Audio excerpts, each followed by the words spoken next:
Welcome to Polk Salad, where we will have a bounty of conversation regarding the communities of Monmouth and Independence.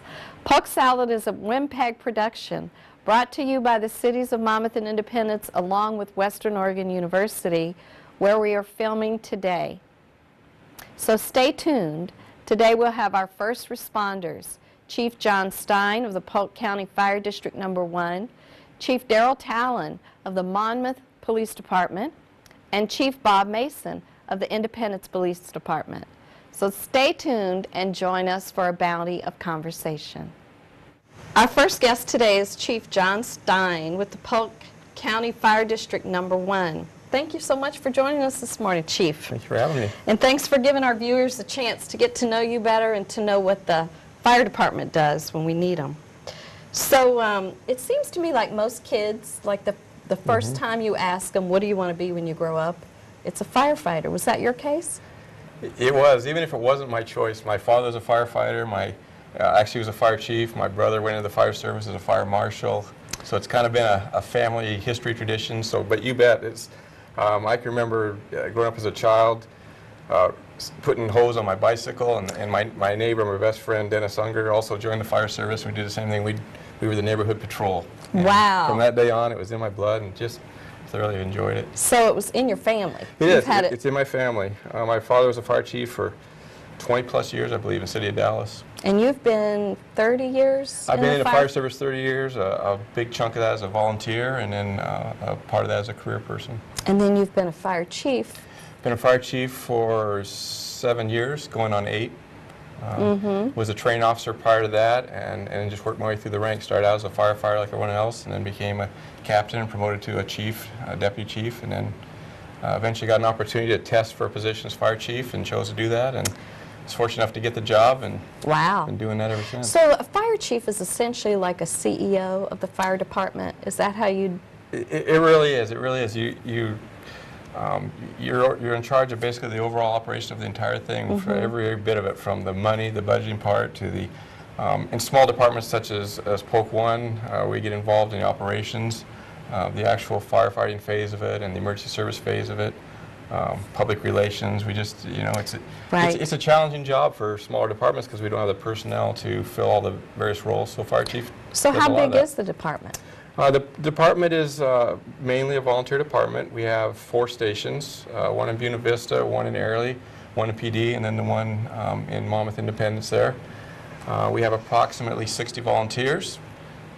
We have 9 career people on shift that are shift workers. We have 3 administrative people and then 2 people that are administrative secretary. And so that's the entire staff. So basically, when the phone rings, when there's an emergency and there's a call, you have people in the building and you also have people who come from outside. Correct. We're a combination department. We have, when the fire bell rings, if it's a fire, for example, we have 3 people in the station that are on shift that would respond to that. Basically, our staff would also respond to that. My training officer, if he was available and wasn't at a meeting, my operations chief would respond to that as well. So we virtually have 5 people. We have residents as well. If they're not in class, and basically during the daytime, they're usually in class at Chemeketa. Right. So we have residents that would respond as well if they're available, and then volunteers. Unfortunately, during the daytime, the volunteer response is very, very minimal. Is that? Very minimal. Why is that? Being a volunteer right now for a fire department is a huge challenge, and it's changed so much over the years. I remember growing up, hearing the siren go off and watching the guy, literally the butcher, run across the street and jump on the back of the fire apparatus, and neighbors would come running. And those days are gone because the communities have changed so much. We're more of a bedroom community, so most of my volunteers live outside of the district. They're working in Salem or Corvallis and those areas. Employees are a little more hesitant to let the employers, I'm sorry, are more hesitant to let their employees go. So we have a limited response during the daytime. If we get 4 or 5 volunteers during the daytime, we're pleased with that. So we're challenged with that. If we have a medical call in ambulance, that'll take 2 people out of the station for probably up to 2 hours, and so it leaves us. We're challenged to respond to if there's more than one call. Because your volunteers train. They're constant, ongoing training. Yeah, that's the challenge for them too. The training requirements are so, the training requirements are very strict because, again, a fire doesn't know whether you're a volunteer or career person. So they have to be trained to the same standards as a career person. So that's difficult because that takes a lot of time, and there's so much there's so much competition for their time now in this society. Obviously, the Little League wants them, the service groups want them, the churches want them, the families want them. So it's very difficult for them to find the time to volunteer, and I'm just so impressed with the people that are able to do that. Right. It takes a special person to be able to do that. It does, and I feel like we have a lot of those. We really do. They would love to give much more time than they can, but they're just so limited by their by employment and not being available. And as the fire service, it seems to me historically, it's one of the few entities that actually rely heavily on volunteers. Is that true? Or is it does, and especially in smaller communities, just basically because we couldn't afford to have a fully paid department. It would the cost of career people are, it's a very expensive. So we rely on volunteers, and it's becoming more and more of a challenge. It's a huge issue within the state and within the nation. Is that right? Yeah, it's a large issue on how do we maintain volunteers. Since everybody's so transient now, they don't necessarily work in the towns. Exactly, and again, we're competing for their time, and if we don't use their time wisely or well through training and that sort of things, they're going to find something else to do. Right. So it's very challenging to maintain a volunteer department. And there's a legal standard for training too, right? I mean, you have to, like you said, a fire doesn't know if someone's a volunteer or an employee. Yes, so. we require all of our firefighters to be certified through NFPA. We require them to be certified to a firefighter 1 level. So that's the same training as a firefighter in Portland, Salem, Eugene would receive. Wow. And so, yes, they are expected and required to maintain a certain amount of certification. Wow, that's interesting. And something else I've learned that's interesting, when you go to parades or whatever, you see the big red fire truck. Yes. But what I've learned is a fire truck is not a fire truck, is not a fire truck, right? There are just several different kinds. They're very specialized. Yeah, there's fire trucks that are suited for going off the main road into the fields for the field fires that we have. Obviously in this district, there's ladder trucks that are aerial, that are used for elevated streams and rescues. We have engines. We have rescue trucks that do nothing. They're giant toolboxes. They do nothing but carry tools and extrication tools for car wrecks and collapses and those sorts of things. So, yeah, it's very difficult to have one size fits all when it comes to a piece of fire apparatus. And so we have to have a variety of different types of apparatus for the variety of calls and the variety of responses that we're called upon. Right. So when you go to a call in rural areas, you have to take water with you? Yeah, is that how it works? Yeah, that becomes a little challenging as well. Yeah, in the city, the hydrants are a nice thing. It basically gives us an unlimited supply of water. There's not an issue of running out of water. When we leave the city limits and we leave get out of the district where there's no hydrants, we have to bring the water to the fire. And you can obviously only carry so much water. So our first engine will maybe take in 750 gallons, and then we have these larger apparatus, which are called tenders, which do nothing but pack water. They bring 3,000 gallons of water to the fire. And it's not uncommon to run out of water when you're fighting a structure fire or a larger fire in a rural district. And so we try and bring in help from various places. Dallas helps us, Southwest Polk helps us, Corvallis. But yeah, it's when you fight fire outside the city, water becomes a major issue, that's for sure. And the fire department responds a lot to medical emergencies. Is that true? That's very true. So a lot of people think of them as just, if we have a fire, but you guys are needed daily on all sorts of calls. We respond to everything. So medical calls, by far, we do more medical calls than any other type of call. Yeah, it is probably pushing up to being 85 to 90% of everything we do. And it's, again, it's not uncommon to have 5 to 10 medical calls a day. Wow. In some days, other days, that number's lower. But yeah, and for us, with no hospital in town, a medical call transport to Salem is usually sometimes anywhere from an hour and a half to 2 hour turnaround. So once they leave, we're losing 2 people out of our out of our suppression group. Right.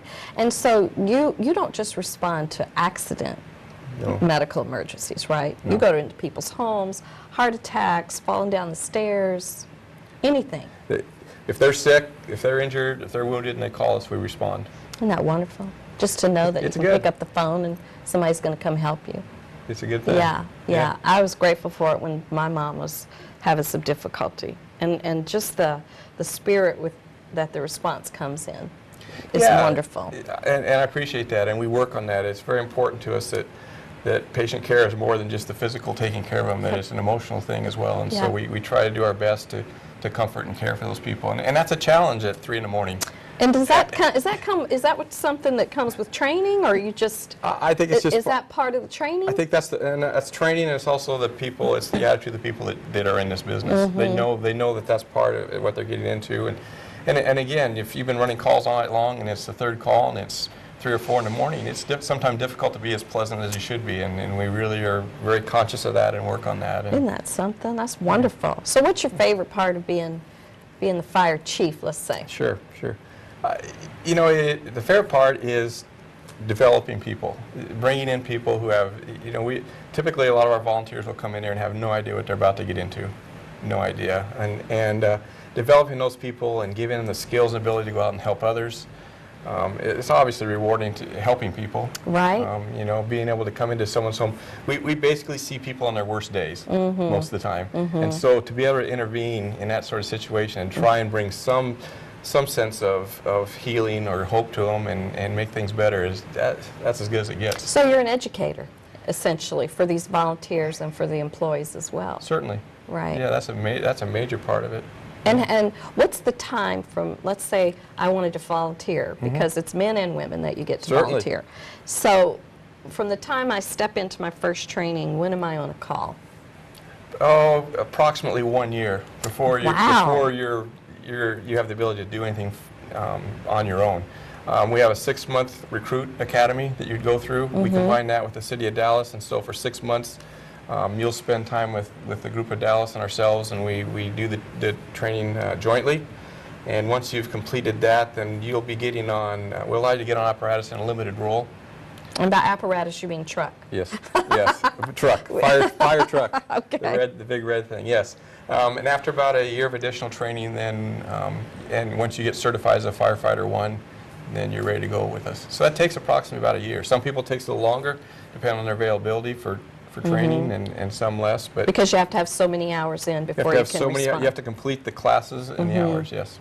And then just because you are, that doesn't mean you can drive the truck or the apparatus. That's a whole other thing. a whole different amount of training. And yes. that's another category. That's another category. It's not just that you have 2 firefighters there, they can jump on and all do the same thing. No, that's another issue that we have. We may have 4 volunteers respond down to the station, but of those 4, not one of them is an engineer, which means they're not eligible to drive or pump the truck. There's more than just driving it.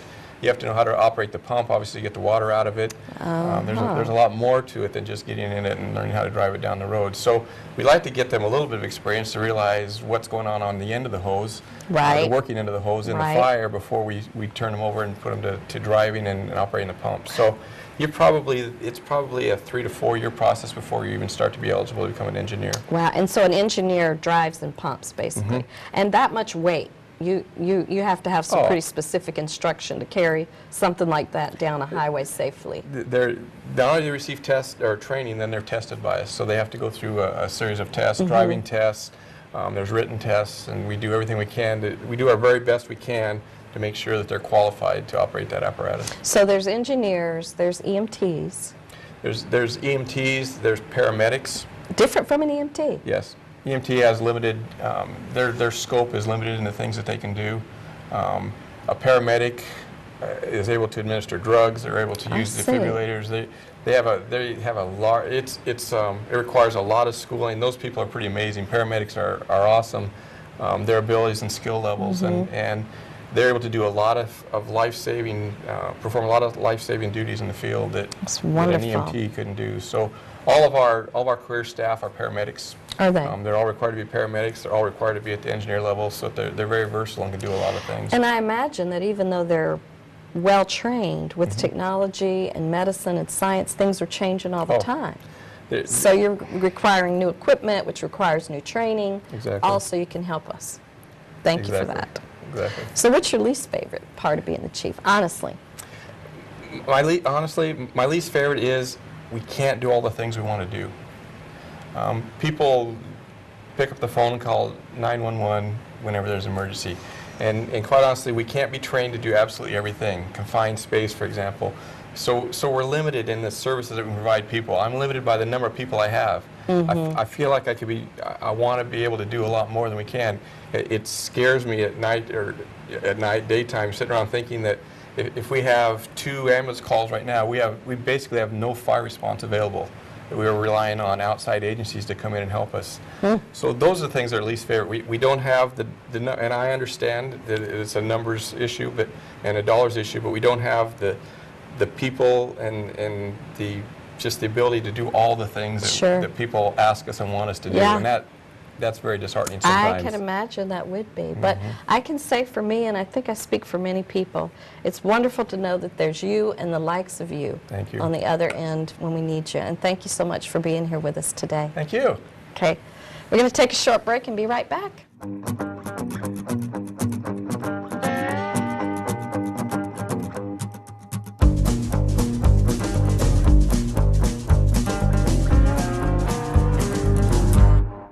I am so pleased that we have Chief Darrell Tallon of the Monmouth Police Department joining us here on Polk Salad. Chief, thanks so much for being here today. Thank you for letting me come. It's my pleasure, taking time out of your busy schedule. Now, you've been the chief of Monmouth for about 12 years, is that right? Yes, that's true. I have. But you've been a career law enforcement officer. Yes, yes. And how many years you been in law enforcement? I started my career, I was a reserve officer in Monmouth in 1987. And you must have been 12, right? No. I was actually almost finished with my degree at Western Oregon at the time, and I joined the Monmouth Reserve Officers in 1987, and I remained there for about a year and a half. And when I almost completed my studies and was ready to gain full-time employment, I was fortunate enough to be able to be employed by the Independence Police Department for my first full-time police officer position. That's wonderful. So you worked for Independence for a few years. I did. I started there in 1988 and worked until 1997 in Independence, so about 9 years. Wow, that's a good long time. So you know the area pretty well then. I do. I actually came to the Monmouth area in 1982 is when I started attending Western Oregon State College at the time. Is that why you came here to I Monmouth, did. to go to Western? I did. I came to Monmouth to attend Western, and at the time I was going to school to become a school teacher. Is that right? I was, and that was my intent. And after 2 years, I decided to make a career change. I actually took a break and kind of reassessed what I'd really like to do, and came back to school and finished and gained my 4-year degree in law enforcement. Now, what prompted you to go into law enforcement? You know, it's something that just intrigued me. I really don't have anyone in my family that was involved in law enforcement. Really, I just thought it might be something that I would like to do. And I really think that law enforcement is a calling. It's something that not everybody can do. There's a lot of people that would like to do it, but there's very few people that actually can succeed, I believe, in the field of law enforcement, because it takes a lot of skill and a lot of the right temperament and really the desire to want to help people. And it's very difficult because you're put in very difficult positions and situations, and you've got to do the right thing every time. And so it was something that I felt drawn to, and I felt like I've been very successful at it. Yeah, I feel like you have too. When you go to talk about temperament and how a lot of people, kids probably, I want to be a police officer when I grow up. Right. But how much of that is training? In other words, if you don't have the temperament, is that something you can cultivate through training or through leadership? Or? Well, there are some things that you can do, but one of the things that I tell people a lot when we're looking at prospective employees is that we really want to hire good people. You want good people, and then you train them to become good police officers. So we don't necessarily look for people who have a lot of experience in law enforcement, because we can give them that training. We can teach them how to be a police officer, but you can't teach people how to have the right disposition or the right compassion or the right feeling for wanting to really help people. So we're looking for that first, and then we train those people to become good police officers. That's very interesting because, you know, I'm involved in the community and with different events on different levels. And one of the things that I've noticed, because I'm not from here, I'm from the South, and sometimes it's a little different the way police departments operate or the thinking around the culture. And here I notice when we're having events in Main Street Park, for example, I feel like I see officers, but they're just around. There's nobody standing in the back, you know, with their thumbs in their belts, you know, making us feel like, you know, the police are around. But I feel protected, like you know what's going on. Sure, and we're there, you know, to help protect you, but we're there to interact with the community. Really, we're part of the community. Right. We're not separate from the community. We are your police department, and we want to be interactive. We want people to come up and talk with us. We live here and work here. We have families here. We're just like you and anyone else in our community, and it is our goal. Except that you're going out and putting your life on the line for us every day. We do. Which, thank you for that. I appreciate that. I appreciate that. There are a lot of things that we do, situations that we do get put into, and we have to, again, like I said, react accordingly every time and do the right thing every time. But that's what we train to do. But yes, we're there for everyone here, no matter what. And the community and community policing is really what we're all about. We want to be interactive. We want to be involved in as much as we can in the community. Good. Yeah, I appreciate that, and I see that. I think it's one of the things that, at least for me, coming from where I come from, kind of sets you apart. Because I had a bit of a stint in law enforcement, just long enough to know that I know better, like you say, to know that I don't have the temperament for it, and that was years ago.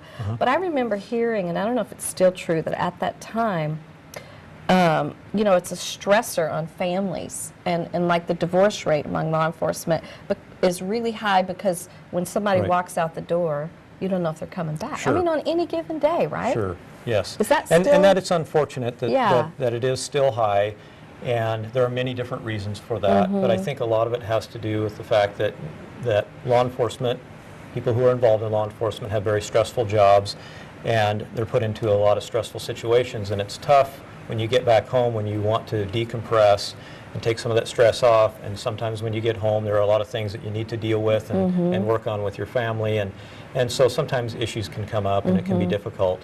But you know, we work on that in our profession. We know that that's an issue, and we watch for that, and I think we're much better now than they were in the past about catching things early and taking care of our people. A lot of times you were supposed to be, many years ago, in law enforcement, you're supposed to be tough. You're not supposed to show emotion. You're supposed to be the person that solves everybody's problems and not let it get to you. But we're human beings. It does get to us, and we do need to have ways that we can decompress or to release that stress. And so we've worked on that in our profession, and hopefully it's not such an issue like it used to be. You know, we have people that come in and talk to us about it and give us ideas on what to do.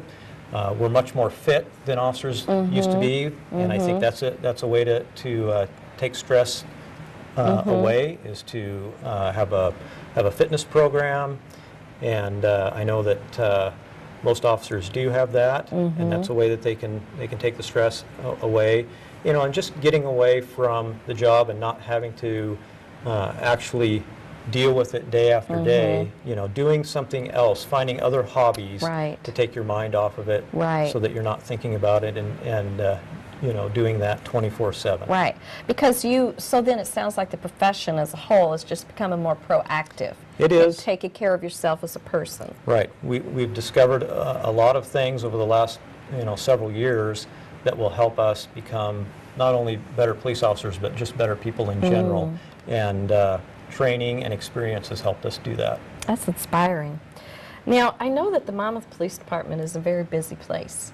And some things that you do, like I was interested that when you walk in, there's a rack of all kinds of things that you guys do for the community that don't necessarily have to do with law enforcement, but have to do with safety, like the bike helmets for kids, which I didn't know about. Sure, yes. We have a program, fortunately through a grant from ODOT, we're able to give away bicycle helmets to needy families for children who need bicycle helmets.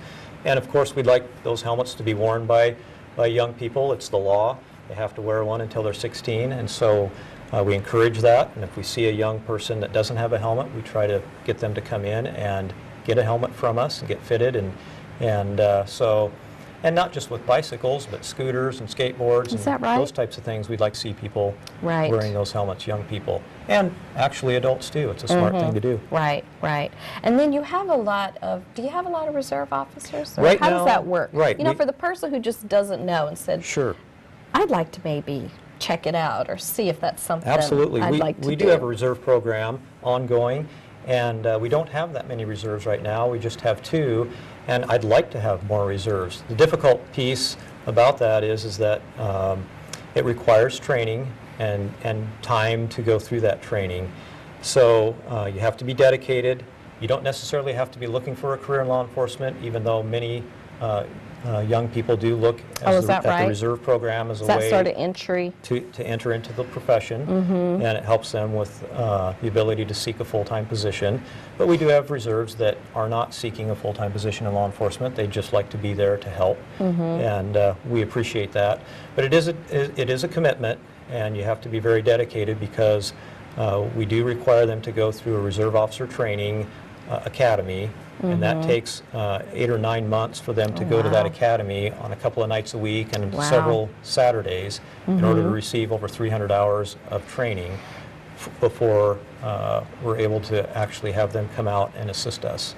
So that's probably one of the biggest reasons why our reserve force is low, is just for the fact that they do have to commit to us a lot of time. Right. And but we still encourage people that if they do have the time and they want to help, we'd love to have them. And is that your only, do you have volunteers on any other level, or is that pretty much it with the reserves? That's it right now, really, for us, but we do occasionally need people to volunteer for different things, and one of the programs I'm thinking of is we have a night court program that actually the YMCA is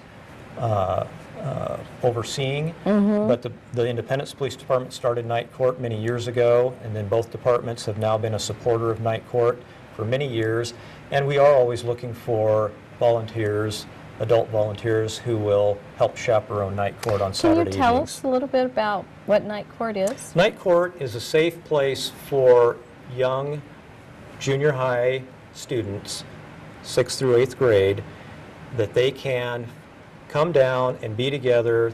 We hold it at Talmadge Middle School, and they're in the cafeteria and the gym, and just a place that they can hang out and have fun and talk to one another and get involved in different activities. They have several different activities, and a lot of times they have dances that they have, and that's on Saturday evenings throughout the school year from 7 till 10 at night. Oh, wow, every Saturday evening? Every Saturday There's some during the place for school middle year. schoolers to be in our Right. area. And it helps them so that they have somewhere to go on a Saturday rather than trying to think of something to do or out wandering the Right. streets or maybe possibly getting into trouble. We'd really like to give them a positive place to be. And how is it that you support that?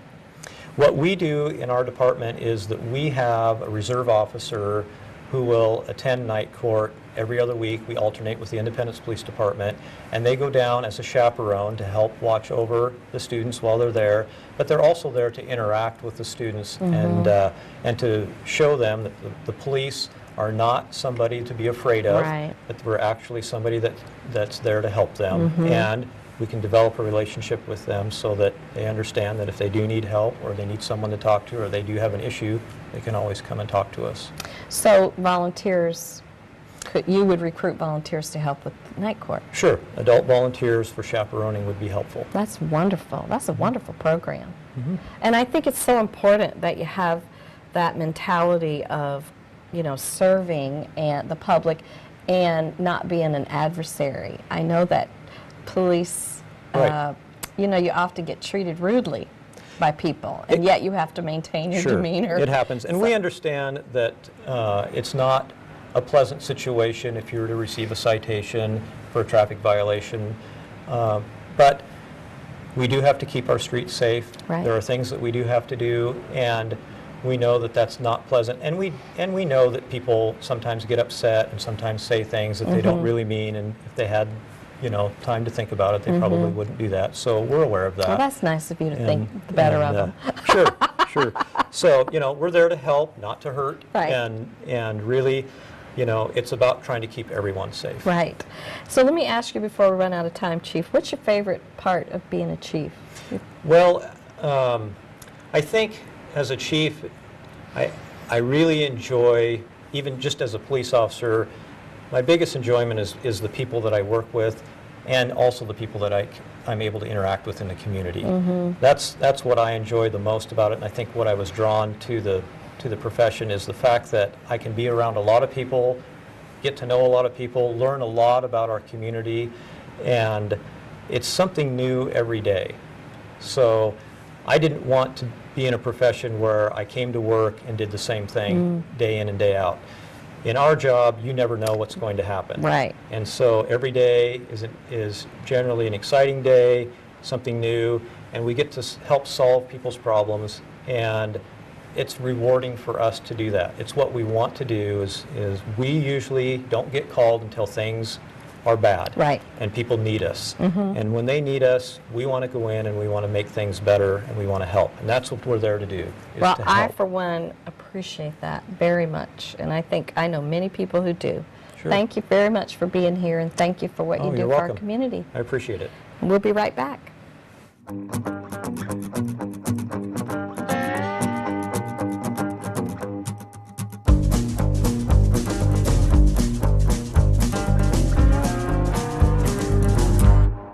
We're so happy to have our new Independence Chief of Police, Bob Mason, here in our studio. Thank you very much for joining us today. Terry, thanks for having me. You are so welcome. So happy to have you here. So you've been in law enforcement for 22 years, is that right? 22 years, yes, that's correct. And you have just become the Chief of Police for the City of Independence. Yes. Yeah. And how long have you worked for Independence? Were you there that whole time, or? Yes, I've been in Independence full-time. I started in 1992. Wow. So you know the area really well. I do. I actually became a reserve in Independence prior to that in 91 while I was attending college here at Western. Did you? Is that why you came to the area, because of Western? Yes, I grew up in Hood River and kind of a small town environment there, and Western was that same small town feel, and so it brought me to this community, and I stayed at Western for the 4 years and got my degree. And In what? In law enforcement. So you already knew that you wanted to be a police officer. You know, I did when I came to Western. When I started law enforcement was as a cadet for the state police, and I had applied to that position prior to coming to Monmouth, and I got hired while I was here for seasonal work as a cadet. And that just, it reaffirmed it for me that that was the direction I wanted to go, working as a state police cadet. And so what inspired you? From a little boy, did you want to be a police officer, or was that? No, not exactly. I was actually more interested in fire services. I was a Interesting. volunteer fireman in Hood River, and so emergency services was a direction I was pretty sure I wanted to go. But it wasn't until I got involved as a cadet that I switched, I guess, my direction and focused in on law enforcement. Is that right? There was a family friend that had guided me that direction for that seasonal job to help me pay for college, really. With law enforcement? Yeah, he worked for the state police, I and he see. told me about the cadet program, and it was a paying program that would help me get through college. And then that just inspired you because of Yeah. what you experienced. Once I started it, it was You were clear. hooked. Yeah, it was clear that was the direction for me. So you have a cadet program, don't you? We do. Can you tell us a little bit about that? I can. Okay. Our program is kind of small right now. We only have 3 active cadets. Because I don't know what that means. What is a cadet, really? So a cadet is people age 16 to 20 who can come into the police department and start learning about law enforcement. They receive some training in kind of limited areas. They don't learn how to shoot guns or drive, Right. drive fast or the exciting All stuff. of it, yeah, right. But they do learn kind of what it is to be a police officer, and they do get to assist us in a lot of the events that we do. So at 4th of July, they'll be out there directing traffic for the parade, or they do our night court program. Oh, often. yes, right. And it's good because they're even a little bit younger than the reserves, so it helps having both the reserves and cadets at night court. Right. Helps them relate, it's a little Right. closer to that age. To help integrate the community Yeah. as a whole. Absolutely. I could see that. And it also, it helps them start seeing what not just law enforcement, but really what emergency services as a whole has to offer as career choices. And so in order to get a job in emergency services, all those disciplines are going to do a pretty thorough background check. And if we can get kids at 16 years old to decide this is for me, it helps them realize the importance of decisions they're making. Right. And then that career path may stay open for them. Because if they have certain things on their record, that is a definite It's- stop in that path. Yeah, even it's if they certainly a decide later, slowdown. Yeah, right, yeah. later on in life. So do you pull from Central High School? We do. We have cadets from both Central and from Dallas and from Western. We have college students that work in the cadet program as well. We are currently recruiting, and we've been to Central and spoken with the students. And you know, it is something that is doable to be a Central student. It's probably a little bit more challenging for Central students because they will interact as a kind of an authority figure for the kids that are in their community. Right. But as long as they do that in the proper way and we guide them in that, then it is absolutely doable. Some of our most successful cadets have actually come from Dallas High School, where they're a community away. And that helps them come over here That makes sense. and not get that same, reputation Right. that they are working with the police. And, Right. Yeah, That makes so- sense. So if someone were interested in the program, they just contact the Independence Police Department? Yeah, we're currently open for applications, and we hire twice a year. In the end of May, we will be having a process. Is it a And, paid? No. No. They, So you they can get some stipends, Yeah. but no, it's not a paid position. So what is it like? Is it like they just, they train at night, I guess, or take classes with you at night, or they do ride-alongs, or They do all those things. all those things? So the training is normally done in conjunction with our reserves for disciplines that cadets should also learn. And so we have specific training for them that we put on. And they also do ride-alongs with officers, required to do a limited number of hours, but normally that's not an issue. Right. They're normally doing more hours than they're required Is that to do. right? So. And so, is it limited to just 4 years? Is that 16 to 20? Yeah, once they become 21, then if they want to stay with the volunteering at the police department, the reserve I officer see. position is I what becomes see. available. And is the class capacity limited? If someone were interested, do you have a cutoff, or do you say we're full, or? Oh, you how just- many cadets Yeah. can we have? Yeah, we have a limit of a dozen cadets, the same as reserves, And you do that twice a year? twice a year. That's a wonderful program, right? Yeah, Do you it get many is. police officers from that program? There are not only police officers, but successful firefighters, Wow. emergency dispatchers, parole and probation officers. I've seen them go into every career field that law enforcement and emergency services has to offer. That's got to be gratifying. It is. It's very good. We have to keep promoting our profession to get people to continue to do it. Right. And it's a good way to do that. Right. And you remind us that it's an expansive profession. I mean, it's not just a matter of being a firefighter or being a police officer. You have dispatch, you have all sorts of other capacities in which you can help. You don't have to Absolutely. necessarily be out there on the front line.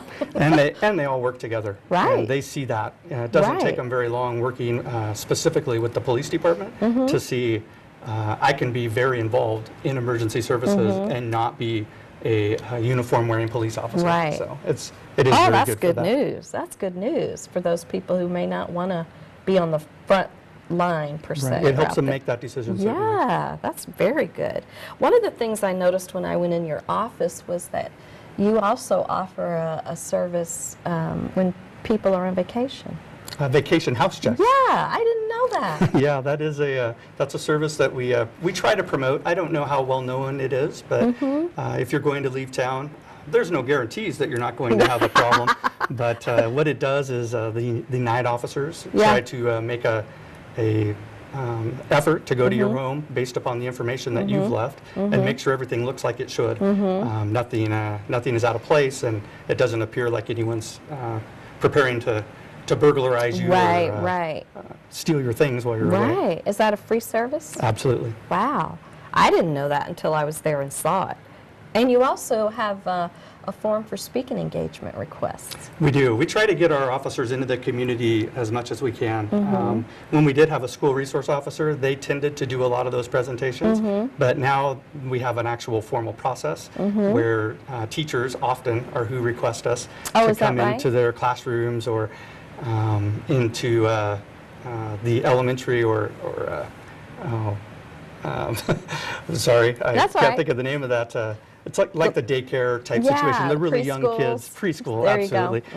absolutely. They like it when the officers can come in and Right. explain everything that they have on their belt, so that it's not as intimidating if they have to contact them out there on the street. Oh, that's wonderful. And that, too, is a free service. It is. And you do it as you can, I'm sure. As we are able to respond to most of those requests. Sometimes we have to change the dates based on availability, but we haven't had to turn anyone away for that yet. That's wonderful. And is it mostly, would you say, general information, or are you sometimes asked to speak to citizen groups about a certain subject or event or something that's going on that people are worried about? It's a mix. Sometimes it's just the general, I'd like a policeman to come so that the kids will feel comfortable around them. Other times it's specific because of maybe an issue that has happened.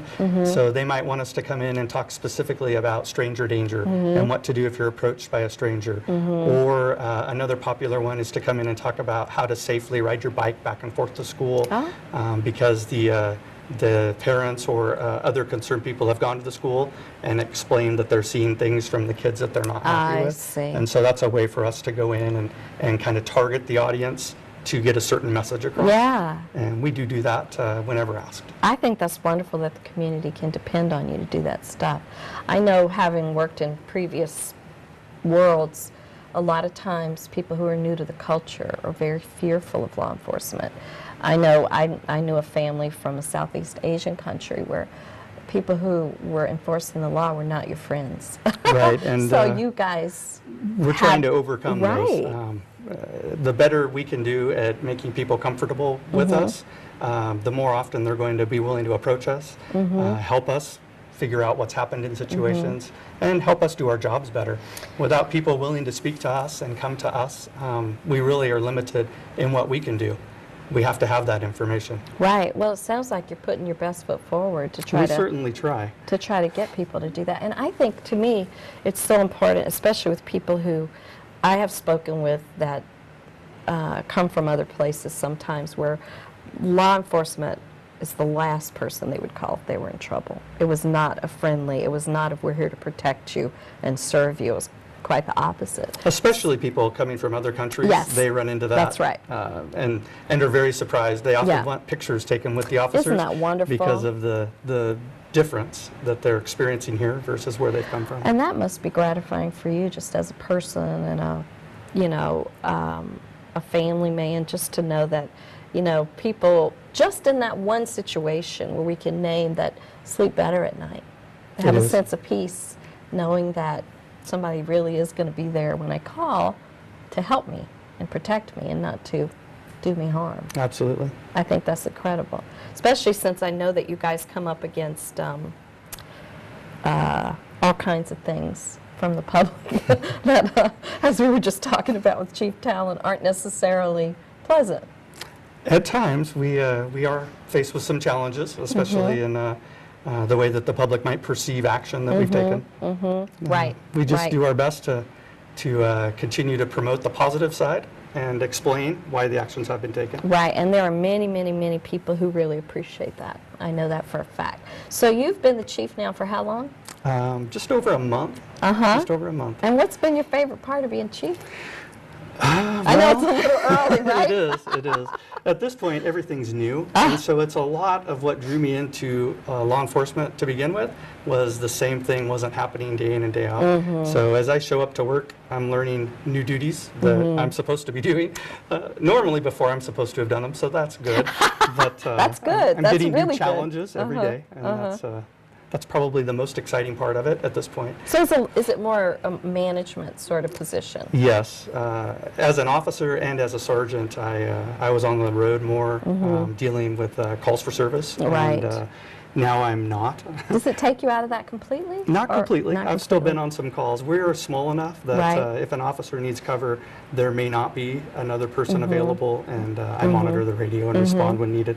So I'm still able to, but not at the frequency that I was. Right, because So you have other things that have to be I taken do. care of. I have That must lots be a of other challenge. things. Lots of paperwork and taking care of things that come up and the community involvement. And It's certainly different.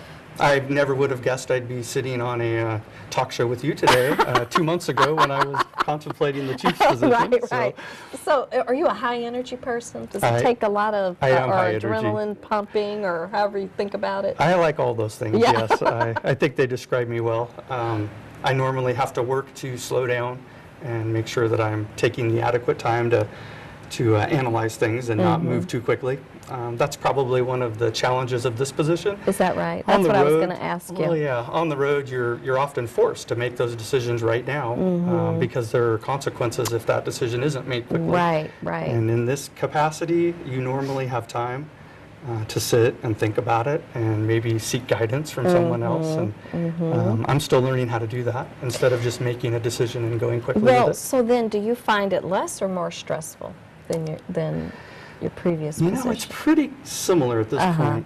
Just as a different yeah. stressors. I was high stress as a supervisor because I had the local tactical team was one of my duties. Oh. And so I'd been managing that for about 8 years. Oh, wow. So I guess that Yeah. and this are very similar. Right?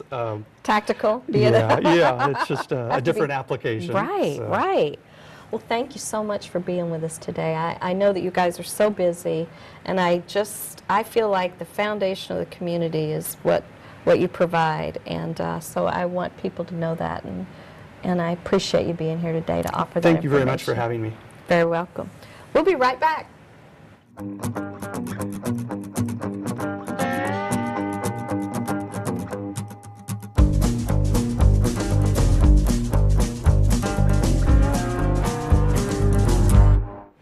Thanks again to our guests. Thanks to Wimpeg, and thanks to MyNet for airing our show, Polk Salad. Please like our Facebook page and give us some input on who you'd like to see, what you'd like to hear. You can see Polk Salad on Channel 18 in Monmouth, on Channel 99 in Independence. And until then, we'll see you around town. Thank you.